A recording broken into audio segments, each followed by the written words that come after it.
It's not supporting them, it's supporting this district, it's supporting this year's mission. So anybody who don't have a vote, I hope just talk to Mel and this team after later on. Talking about, I should have done this earlier, talking about the 2022-2023, there are the district leaders that we do want to acknowledge. It's just not only the trio. We honestly, we gave a lot of people to talk about trio, but not just the trio. Without these district leaders, we wouldn't be able to do anything. Two of the district division directors are here, and both division. Because you know what happens? You eventually say yes.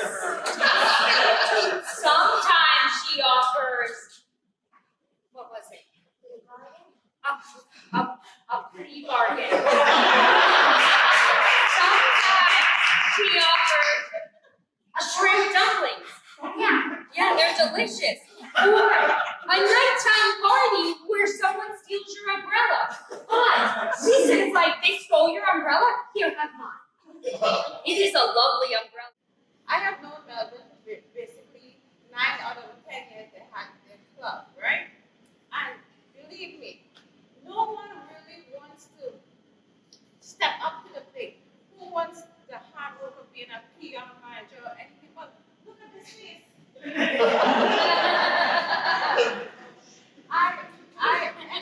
I feel that Melvin puts his whole heart into everything that he does. It shows he's still married, so he must be doing something right. So, you know, he has lovely kids. He just keeps always going and pushing himself to the next level. And I know being district director is not an easy task.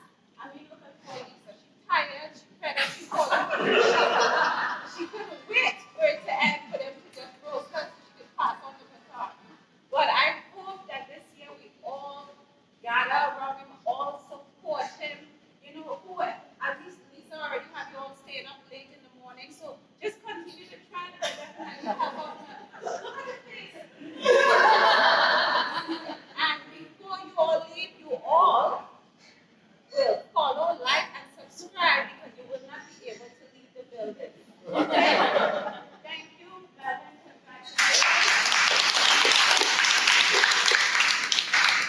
I'm drinking enough water. I don't want to use the bathroom, so you don't have to lift your glasses or drink your water. That she's probably one of the 10 most wanted women in the United States or even internationally, and she will get away with it because she's meticulous. But that smile will grab you every time, and no one, and I mean no one, will testify against her, including the mafia. And Lisa is scrappy, and that means having a fighting spirit. And because she has a fighting spirit, you will be on her side. She can be in a dark alley with 10 people, and it's true, because after all of her Toastmaster meetings, I will call Lisa, and it is after 10 p.m. You know, you hear this slogan, it's 10 o'clock, do you know where your children are? It's 10 o'clock, do you know where your bed is? Well, 10 o'clock, Lisa is walking the streets of Manhattan. Okay? Because after sitting for so long